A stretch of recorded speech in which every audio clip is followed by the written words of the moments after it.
नमस्कार आप सभी लोगों को। आइए पाठ संख्या 124 की बात करते हैं।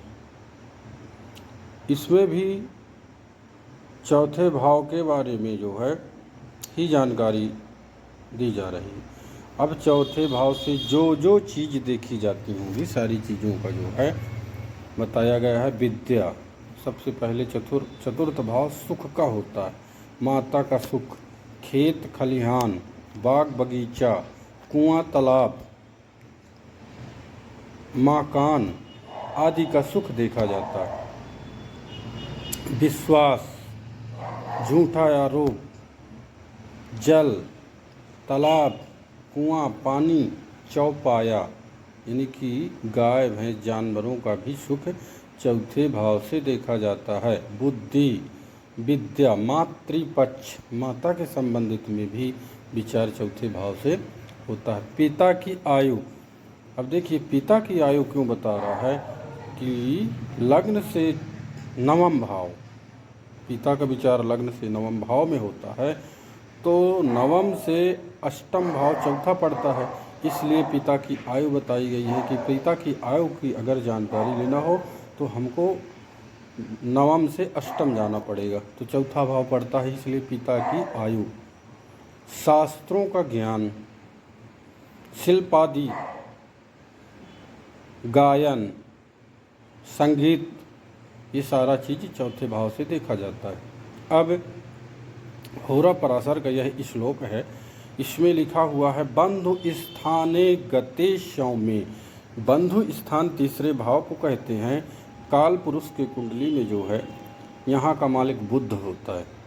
अब कहते हैं कि इस स्थान में अगर शुभ ग्रह होंगे, तीसरे में शुभ ग्रह युते छिते शशि जे बुध यानी कि चंद्रमा के पुत्र को शशि जी कहते हैं कि शशि का पुत्र बुध है।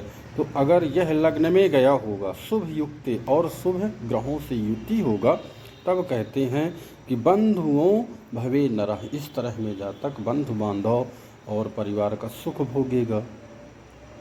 ठीक है, अब बता रहा है कार के बल संयुक्त। तो अब इस चौथे भाव का कारक चंद्रमा होता है। मात दीर्घ आयु राशि दे, यानी कि माता की आपकी आयु दीर्घ आयु होगी। फिर कहता है तीसरे श्लोक में कह रहा है सुखे रवि युक्ते मंदे, मंदे कहते हैं शनि को। और चौथे भाव में कौन कौन विराजमान हो? सूर्य। काल पुरुष की कुंडली में पंचम का मालिक होता है सूर्य, लग्न से चौथा और पांचवें से 12वें गया हो, चौथा भाव पड़ता है। इसी में मंदे शनि भी बैठा हो। तो आगे लिखते हैं कि चंद्रे भाग जायते रवि। अब चंद्रे जो है, चंद्र में जो भाग में गए हों, चंद्रमा जो इस सुख के कारक हैं वो भाग्य स्थान में गए हों। लाभ स्थान गते भाव में, और लाभ स्थान 11वें भाव में कौन गए हों? भाव में यानी मंगल गए हों, तब कहते हैं कि लाभ स्थान गते भाव में गौ महिषादि लाभ था, यानी कि आपको गाय भैंस चौपाओं जानवरों का सुख प्राप्त होगा अगर आपका कारक बलवान है। और कारक बलवान देखने के लिए खटबल में देख लीजिए, नवांश पत्रिका में देख लीजिए, तो आपको कारक का बल पता चल जाएगा। जय श्री राम।